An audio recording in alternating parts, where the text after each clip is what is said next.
ఏమిటి, ఒక మనిషి మాట తప్పితే వాదించవచ్చు, తర్వాత గొడవాడచ్చు, కోర్టుకి తీసుకెళ్ళచ్చు, పోలీసులు పెట్టచ్చు, అవునా? దేవుడి మాట తప్పితే మనం ఏం చేస్తాం? మీకు ఎప్పుడు వచ్చింది ఆలోచన? ఎట్ట నమ్మాలి ప్రభా? ఇప్పుడు మనిషి తప్పితే ఆయన నుంచోబెట్టి నాలుగు పేకొచ్చు, నువ్వు కనపడవు వినపడవు, నువ్వు మాట తప్పితే నా పరిస్థితి ఏంటి? తీసుకొచ్చావు సముద్రంలోకి మధ్యలోకి తీసుకొచ్చావు, తుఫాన్ వచ్చింది, వదిలేసి వెళ్ళిపోతే నేను ఎవరు చెప్పుకోవాలా?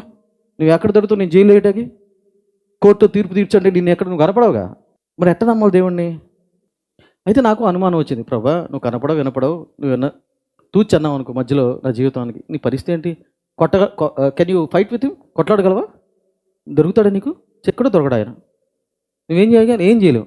అప్పుడు నేను అన్నా దేవుడిని, నేను ఎలా నమ్మాలి ప్రభా అని. అప్పుడు దేవుడు ఒక వారం 10 రోజుల దాకా నాతో మాట్లాడలే, అసలు జవాబు ఇవ్వాలి. 10 రోజుల తర్వాత జవాబు ఇచ్చాడు. ఎట్లా అంటే, నేను ఉపమానాలు చెప్తారు కదా, యేసు ప్రభు చెప్పిన అలా చిన్న ఉపమానం. ఎలా అంటే, మామూలు ఒక మంచి మనిషి ఉన్నాడు, ఒక మంచి మనిషి వేరే ఎదుటి మనిషికి ఒక మాట చెప్పాడు, నేను పలానా రోజు చేస్తాను నీకు అని చెప్పాడు. వినండి జాగ్రత్తగా, తేడా మనిషి కాదు, ఒక మంచి మనిషి పలానా రోజు నీకు ఇది చేస్తా అన్నాడు. ఆయన చేయలేనప్పుడు ఆ మంచి మనిషి మనసు నొచ్చుకుంటుంది, బాధపడుతూ ఉంటాడు.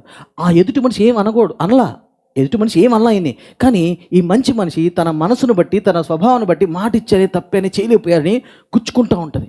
వాడు కుమిలిపోతాడు, అయ్యో నేను మాట ఇచ్చానే చేయలేదని. మిగతా వాళ్ళు తేలిగ్గా తీసుకుంటా, మాట ఇచ్చారు తప్పే, అయితే ఏంటి, ఆ పొగరబోతులు పక్కన పెట్టేయండి. కానీ ఒక మంచి మనిషి, నిజమైన మనిషి, మంచి మనిషి ఎదుటోడికి మాట ఇచ్చి తప్పిపోతే ఎదుటోడు ఏం అనకపోయినా సరే వీడే బాధపడతా ఉంటాడు.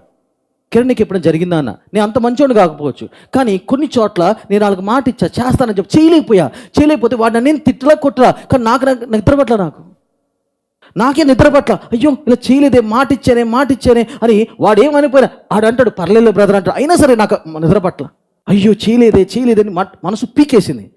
ఇప్పుడు చూడండి, ఒక మనిషి అయినా మనకే ఇలాగుంటే దేవుడికి ఆయన మాట ఇచ్చి తప్పిపోతే ఆయనకి మనసు పీకదా? ఇదే నాకు దేవుడు చెప్పింది.